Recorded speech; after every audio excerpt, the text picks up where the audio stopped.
Bismillahirrahmanirrahim. Assalamualaikum warahmatullahi wabarakatuh, teman-teman. Apa kabar? Mudah-mudahan sehat selalu ya. Mudah-mudahan hari ini kalian sambil belajar dan sambil tersenyum.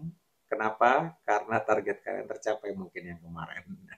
Mudah-mudahan rezeki kalian tetap banyak sekali dan berlimpah, dan mudah-mudahan juga usaha kalian maju, usaha kalian naik kelas, dan usaha kalian itu laris manis di pasaran. Iya, di sini itu saya akan mulai ngebahas tentang bisnis dari nol. Bisa nggak ya bisnis dari nol? Sangat bisa bagi orang-orang yang mengerti. Nah, yang belum mengerti, yuk kita belajar bareng-bareng di sini. Nah, di sini teman-teman memulai bisnis itu tidak harus dari angka 1, 100, 1000 gitu ya. Jadi dari nol juga bisa. Jadi bisnis dari nol itu apa aja sih ornamen-ornamennya? Apa sih yang perlu dipelajari untuk bisnis dari nol itu? Nah, ini dia teman-teman. Menemukan ide bisnis. Jadi kalian itu harus bisa menemukan ide bisnis apa yang harus kalian kerjakan, yang akan kalian lakukan dalam bisnis tersebut. Jadi mulai berkreativitas, ketekunan, dan dedikasi. Tiga hal pokok ini yang dibutuhkan untuk menemukan ide bisnis yang ciami. Jadi teman-teman mulai itu aware dengan sekelilingnya. Kira-kira di sekeliling kalian, di tempat kalian, di lingkungannya kalian tuh kira-kira apa sih yang bisa saya jadikan lahan bisnis atau usaha atau dagang saya. Jadi harus berkreativitas teman-teman. Jadi contoh misalnya sebelah-sebelah saya, wah kayaknya itu kampung sebelah jualan bakso laris banget tuh di situ. Kita cobain di sana emang enak sih, rame lagi ya kan. Kok dia nggak banjir terus ya, nggak ada sepinya ya gitu. Nah itu harus di kalau saya ada dua, ada ATM. ATM itu amati tiru modifikasi atau amati tiru plak. Nah, gitu. Jadi amati tiru plak itu ya jiplak 100%. Tapi kan kita susah ya kalau mau jiplak 100%. Harus dimodifikasi atau ditambahin apa. Nah, creativity di sini tuh penting, teman-teman. Jadi bagaimana kalian misalkan pengen jualan bakso juga, udah bisa, udah tahu caranya bikin bakso bagaimana, yang enak itu seperti apa, kalian juga suka bakso, sehingga kalian bisa bikin makanan bakso tersebut itu sesuai dengan seleranya kalian karena kalian suka bakso. Nah, rata-rata orang suka bakso itu pasti sambelnya enak, kuahnya enak, sedap ya kan. Baksonya juga bukan bakso aci doang, jadi ada dagingnya, ada rasanya gitu ya. Kenyalnya dan lain-lain itu kalian udah paham banget tentang bakso. Jadi mulai dengan bakso mungkin kalian kreativitinya ditambahin lagi, wah bakso ini kayaknya dibikin bakso kotak-kotak. Oh dibikin bakso ya bukan bulat tapi gepeng misalnya ya, kayak bakso Afung itu kan gepeng-gepeng tapi enak banget. Jadi mulai bikin ide-ide kreatif apa yang ditonjolkan di si rasa bakso milik kalian tersebut. Itu salah satunya. Terus kemudian jangan lupa di sini harus ada ketekunan. Harus ada ketekunan, istiqomah. Jangan cuma mau terima ramenya doang, pas begitu dikasih kesepian. Dikasih sepi kan jadi bingung, bingung aduh gimana nih? Kok sepi ya? Kok sepi ya gitu. Nah, itu teman-teman harus tetap fokus, tekun, istiqomah. Ingat goalsnya. Tujuan kalian waktu mau buka usaha itu apa? Ingat-ingat itu. Jadi ketika kita lasu, kita capek, kita merasa aduh kok sepi banget gitu ya. Jangan mengeluh, tapi yang diingat apa? Tujuan kita. Waduh, saya ingat tujuan saya kan pengen ngumrohin orang tua saya. Tujuan saya kan pengen nambah income saya, lebih banyak lagi uang saya hasilkan gitu. Jadi ingat di tujuan itu, insya Allah mudah-mudahan akan menjadi satu semangat baru, menjadi istiqomah lagi, jalan lagi sesuai dengan rel yang sudah kita mau bangun ini nih benang merahnya ya. Kemudian dedikasi itu penting teman-teman, karena apa ya, apalagi waktu kita itu sangat-sangat terbatas. Ya waktu sama-sama 24 jam, tapi kita tuh ngerasa terbatas. Kenapa terbatas? Karena kita punya activity, kita punya ruang, di mana ruang itu butuh waktu. Contoh ruang waktu untuk keluarga, untuk ibadah, ya kan, usaha, belajar, terus untuk menjadi contoh teladan buat adik-adiknya kalau yang belum menikah, buat kakak adik keluarga dan lain-lain. Belum lagi kita harus menguasai pasar, bagaimana kita berstrategi, berkonsep. Wah, pokoknya banyak banget tuh pengusaha yang dipikirin. Udah siap belum? Mudah-mudahan kamu udah siap ya. Nah, teman-teman, setelah ide bisnis kamu tahu, kamu sudah punya, kalian harus bisa bikin bikin skema bisnisnya, bisnis prosesnya, strateginya, bagaimana menciptakan rencana bisnis yang solid, yang fit, yang cocok untuk usaha kalian.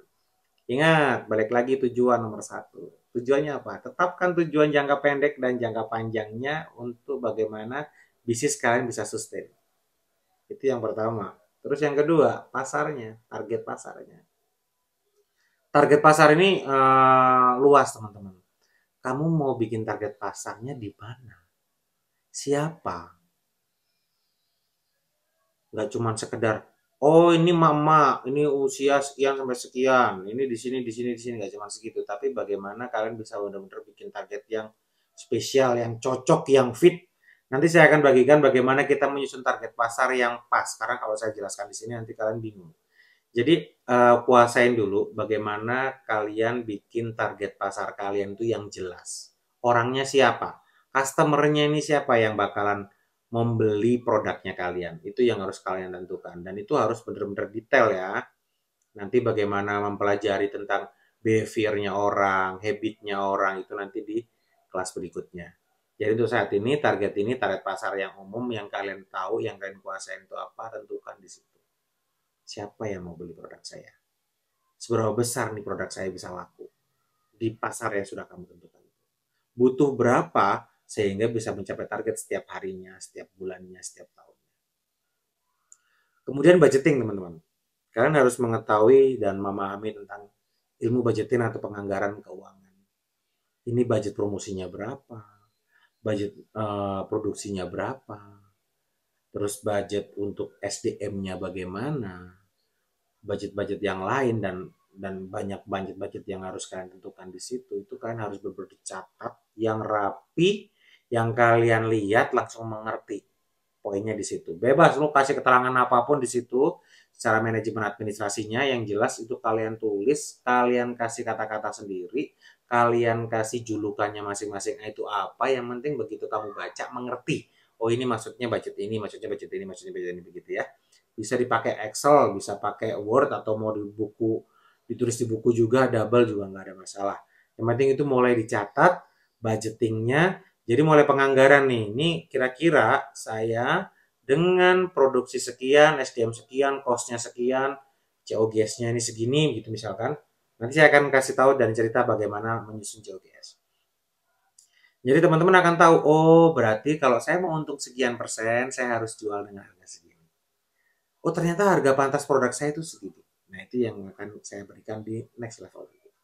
Yang berikutnya, yang keempat adalah pelaksanaan. Jadi pembuatan pelaksanaan, rencananya bisnis kalian itu harus benar-benar terencana dengan baik. Dikoordinasikan, kalau misalkan punya tim, dikoordinasikan dengan timnya yang benar-benar solid, fit, pas waktunya. Jangan sampai kelewatan. Itu kurang lebih rencana bisnis basic. Kemudian mulai itu mengumpulkan modal. Kira-kira butuh modal berapa ya? Kan modal ini banyak sumbernya. Dari modal pribadi, modal dari keluarga ya, dari bapak ibu kita, keluarga kita, sanak saudara, keluarga dari bank, apa ya, keluarga dari bank, wah, anggaran ataupun dana dari perbankan atau lembaga keuangan non perbankan, dari fintech, dari mana-mana, dari crowdfunding, dari investor, baik lokal ataupun interlokal, angel investor dan lain-lain, dari pinjaman-pinjaman yang lain, atau startup acceleration. Itu kan macam-macam ya. Mau dari apa, platform-platform urun dana dan lain-lain, itu bisa lah itu. Bagaimana bisa mendapatkan modal tersebut untuk usaha kalian. Jadi bisnis dari nol itu tidak melulu menggunakan uang pribadi kita.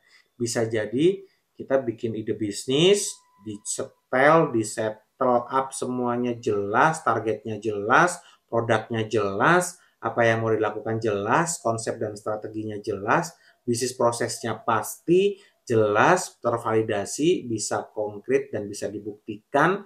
Insya Allah nanti kamu tinggal pitching ke investor, investor berminat dan mau karena menguntungkan dan bisa pengembalian modalnya bisa lebih cepat, dan langsung kan diinvest, diinjek, dikasih duit untuk melakukan doing bisnis tersebut. Gitu. Bisa jadi seperti itu loh. Karena zaman sekarang kan mudah sekali, tanpa harus pakai modal bisa buat jualan, ya kan? Kemudian teman-teman harus benar-benar jelas dulu nih, pastikan dulu kalian mau bergerak di bidang mana. bisnisnya. Di bisnis fisik, bisnis usaha online ataupun offline, ya kan? Terus bisnis di bidang jasa, itu mesti ditentuin. Saya mau doing bisnis di mana nih bidangnya? Di wilayah yang mana nih? Itu harus dipastiin dulu, teman-teman. Sebab kalau enggak gelambiar tuh, akan kemana-mana. Oh saya jualan ini ah, oh jualan itu ah, jualan ono ah, gitu. Jadi harus benar-benar ditentuin. Ini saya mau bisnisnya di sini nih, bidangnya di sini. Nanti baru produknya ini, gitu teman-teman. Nah ini salah satu basic strategi pemasaran yang mungkin saya bisa bagiin ke teman-teman. Yang pertama identifikasi pelanggan. Jadi kenali dulu, pahami dulu, diidentifikasi dulu, ya pelanggan kita itu siapa, di mana, yang mau orang yang mau beli produk kita itu siapa aja, di mana posisinya, lokasinya di mana, behavior ataupun habitnya mereka ini pelanggan-pelanggan yang kayak mana nih, yang seperti apa nih yang bisa belanja membeli produk kita. Nah, kemudian baru kalian memikir tentang brand awareness, branding produknya, baru dipikirin.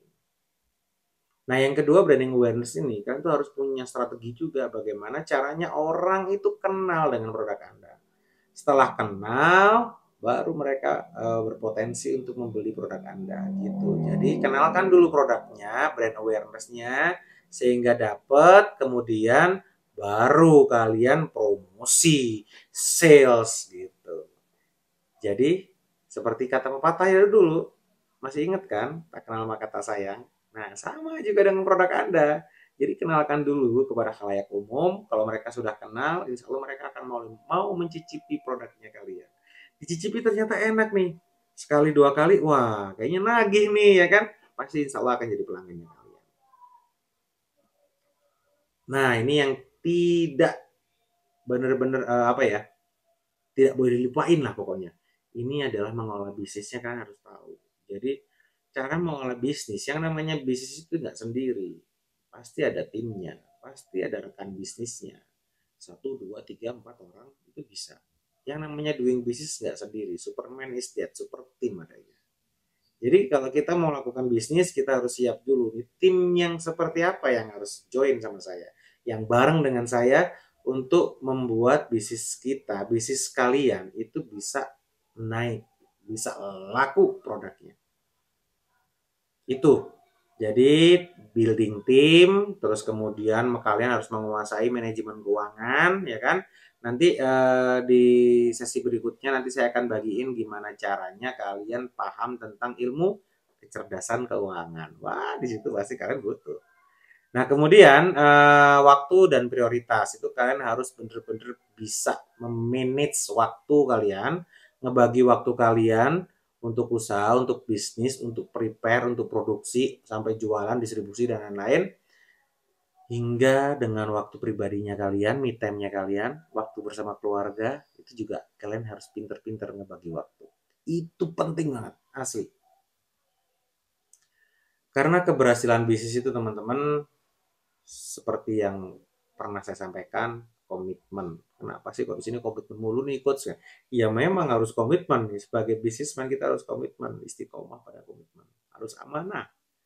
Kemudian pembelajaran, kita itu harus benar-benar mau belajar sampai kakek nenek tuwek sampai elek sampai mati. Kita harus mau belajar karena kita harus benar-benar haus tentang ilmu. Zaman dari dulu dengan zaman yang sekarang itu benar-benar berbeda teman-teman. Jadi kalau kita nggak aware tentang ilmu update, wow kacau. Bisa jadi kita kehilangan update, kehilangan informasi, kita nggak tahu nih ternyata ada produk viral yang hari ini nih, wah kita ketinggalan teman-teman. Ketinggalan informasi bisa jadi ketinggalan partner, ketinggalan pelanggan. Sayang kan? Jadi harus benar-benar kalian mau belajar untuk itu, update diri, upgrade skill kalian, belajar dari manapun sehingga kalian bisa benar-benar sustain dan tahu bisnis kalian harus dibawa kemana. Ingat tujuan, ya, fokus pada tujuan kalian. Kesuksesan berhasil mendirikan dan mengembangkan bisnismu akan membawa kepuasan dan kebahagiaan yang luar biasa. Pasti, apalagi kalau udah sukses, ya kan? Kalau udah sukses, jangan lupa berbagi. Ya teman-teman, apa namanya, seperti itu kurang lebih. informasi hari ini. Mudah-mudahan usaha kalian bisa tercipta, ya kan? Kalian bisa menemukan ide untuk usaha apa di bidang mana, dan kalian bisa mulai bikin oret-oret strategi konsepnya, bisnis skemanya seperti apa, bisnis prosesnya bagaimana. Kalian bisa kembangkan segala macam. Yang nggak punya modal boleh langsung pitching nih ke saya. Nanti kalian pitching ke saya, kalian bilang ke saya, "Coach, saya mau pitching." Nah, saya senang kalau kayak gitu ya. Jangan lupa kerjain tugasnya, pokoknya mulai hari ini kalau kalian masih bingung, yang belum punya bisnis atau masih mau belajar, boleh. Sekarang kalian mulai cari ide bisnis, apa yang cocok buat kalian, usaha dengan cara yang seperti apa, konsep dan strateginya bagaimana, dan kalian hubungin saya, pitching langsung dengan saya, baik offline ataupun online. Ditunggu ya. Tugas kalian yang pertama itu saat ini. Oke teman-teman, terima kasih udah nyaksin. Mudah-mudahan kalian terinformasi dengan jelas dan bisa bermanfaat ilmu ini. Mudah-mudahan juga kalian bisa mengerjakan tugasnya dengan baik. Dan kalian bisa lulus, dapat pendanaan dari Bos UKM miliaran rupiah. Mudah-mudahan di bulan Desember 2024 kalian dapat pendanaan miliaran rupiah. Siapa yang mau? Pasti kalian mau. Terima kasih. Wassalamualaikum warahmatullahi wabarakatuh.